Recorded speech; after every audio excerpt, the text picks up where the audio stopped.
There has been more than a 70% increase in male aesthetic treatments since 2021. This was the conclusion by a recent survey carried out by the British College of Aesthetic Medicine. I'm Doctor Sanjay of Trick1 Aesthetics Mayfair, an aesthetic doctor, and today I'm going to be talking to you about the most popular treatment for men.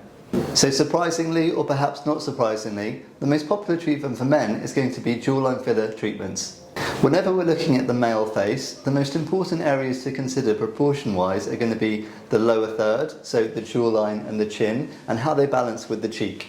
So in terms of who this is most commonly suitable for, in clinic what I would typically see is people who are generally going to be late 20s, early 30s, sometimes 40s, who are wanting to strengthen the masculine features of their face, which primarily are going to be the chin and jawline.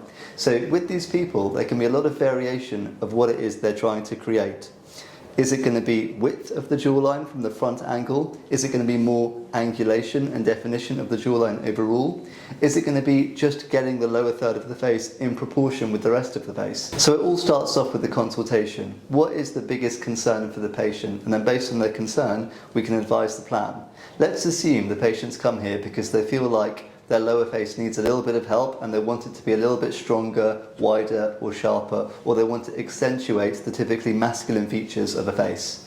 The best way to think about this, or to go about this generally, is going to be using hyaluronic acid dermal fillers. Now, when we talk about dermal fillers, they're probably most famously used for things like lip fillers, for example. It's important to bear in mind the chemistry or rheology of the fillers for the lower face is completely different to something like a lip filler treatment.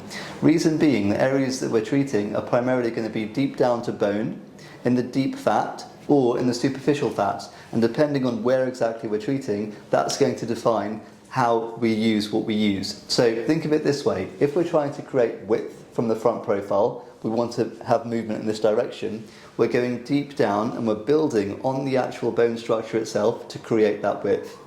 If, however, we want to have more of the angulation or the sharp defined cut of the jawline angle, that's going to be in the layer just beneath the skin. So the type of fillers are going to be quite different. One is going to be more bone mimicking to create maximum projection and maximum width, and one is going to be more something that integrates with dynamic movement, because when you laugh, when you talk, when you smile, when you chew, when you're in expression and motion, you want everything to look natural. So when it comes to jawline fillers, quality of filler is very important. When we talk about quality, it's not just about how it looks on the day, it's about how it looks throughout movement, throughout expression, but also how it looks long term. And there's a huge variation of quality of filler, so it's always an important consideration. So you've just come in, we've had a discussion as to your current anatomy and what you're hoping to see, or what changes you're hoping to see. The next step is going to be talking about the risks of the procedure. So the risks of the procedure for jawline are best thought of as kind of the simple things. So the simple things are going to be, whenever we use a needle or injection, there's always a risk of bleeding, bruising, swelling, that type of thing. Having said that, it's quite low risk with jawline treatments. They're not typically ones that cause a lot of bleeding or bruising or swelling. So most commonly the journey is quite smooth for the patient overall. The next level up of risk is going to be more like the rare stuff, and rare things are going to be more like an infection. Now, because the chemistry of hyaluronic acid is quite similar to sugar, if you were to introduce bacteria into the area, there's potential to grow an infection. That's why it's really important for treatments to be carried out in a sterile environment, and it's very important that after the procedure, the patient needs to not touch it, don't rub it, don't put any creams on, nothing at all for at least 6 hours, because we just want everything to settle down and we don't want any disruption to the area that we've just treated. Then you've got the scary stuff. So the scary stuff is going to be, whenever you're in the world of dermal fillers, you always read things about vascular events, blindness, all these catastrophic things that can go wrong. Really, that's more down to your practitioner to look after you. So it comes down to understanding the anatomy, injecting responsibly, using the right type of dermal fillers. All of these are considerations to make sure that you're going to be safe. Having said that, the jawline overall, if done safely, is quite a safe procedure. Next, we've got the journey of the patient. So typically with jawline fillers, on the day, assuming you haven't had any bad luck with bruising, things look pretty good on the day. Then, over the next 1 to 2 weeks, there's a little bit of swelling that takes place alongside the filler treatment, and from experience during this period, a lot of men actually like it because it's almost like the result they're wanting, plus 10%. Things are a little bit more exaggerated. I always say to people, be wary, because in the first 1 to 2 weeks it can almost look a little bit cartoonish, and that's more to do with the swelling. So don't worry, that's not how it's going to settle down. Typically, things settle down visually within about 2 to 3 weeks. Texturally, because quantities in the jawline can be a bit higher, it can take a little bit longer for it to really feel like your own tissue, more like 3 to 6 weeks or so. So normally I'll check in with my patients at week 3 to see how they are, and if they wanted to have a review or catch up, the best time for this will be around week 6.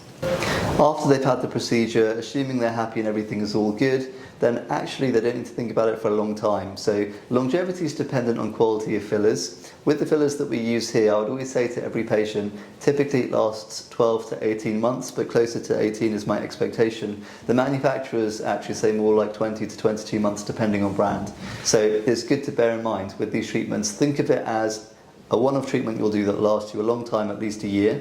But then with these things, it's good to have a retouch every 12 to 18 months or so to maintain the type of result that you're looking for. In terms of direct aftercare after the procedure, the most important thing is on the day, we do not want you to get an infection. Don't touch it, don't rub it, don't put any creams on, just nothing on the area for the first 6 hours, just be a bit careful. Then, for the first couple of days, we're wary of heat because heat distorts the integration of filler. So avoid saunas, steam rooms, intense exercise, that type of thing. It's good to avoid alcohol as well because that can make bruising and swelling worse.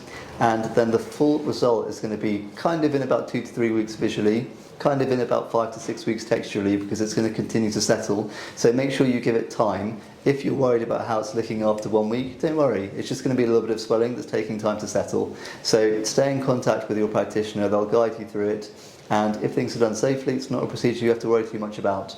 Other things to bear in mind, whenever we're using hyaluronic acid to treat a jawline, one of the best things about it is it's completely dissolvable. So I always think in a worst case scenario, let's say if somebody got a procedure, they didn't like it, you can always dissolve it, and that's quite a nice peace of mind that actually, even if you really didn't like it, you can go exactly back to how you were before. So the jawline is probably the most common treatment, either to give definition or width or both, and usually this is done in conjunction with something like the chin. So for some male chins, they might need some widening, or they might need some projection, or they want more definition on their chin, but chin and jawline often balance each other out, and then we also look at the cheek to finish this look off altogether. With these treatments, they follow similar timelines, whereby generally things might take 2 to 3 weeks to settle down, and typically the results can last more like 12 to 18 months or so, but closer to 18 depending on what filler you use. Another important consideration with these types of treatments is budget, because with things like chin and jawline, potentially we can be creating something which might require more mils of dermal filler. So if you think about 1 milliliter and how little it is if you see it on a teaspoon, if you think that's what we're using to try and create structure and shape, you can imagine how we might need more syringes for this type of treatment than you would need for something like a lip filler, for example. So therefore, whenever we're doing more extensive lower face treatments, it can require more substantial quantities of dermal filler. So lower third treatments for the face can be anything from 3 to 4 mil, or it could go all the way up to more like 12 mil, depending on what it is you're trying to achieve. That discussion is down to the consultation, and understanding what it is you're trying to achieve is down to the consultation. But it's good to have a ballpark figure in mind. If you're having this type of consultation, these treatments are generally going to cost anywhere over £1,000 and could be significantly more depending on how big a change you're hoping to see. Having said that, as a general philosophy, I think it's good to start subtle, because with natural look aesthetics, if you start subtle and you're happy, it's easy to add more in time or in the future, whereas you never want to have too big a change in one go, because that's how things can be a little bit like, ooh, is that really what I wanted, or was that the right way to go about it? It's better to do less and then see how you feel, because by that point, you could just have something like 3 mil and that could be enough. Thank you very much. I hope you found this video useful. If you've got any questions, please do get in contact. We'd be happy to help you. Thank you.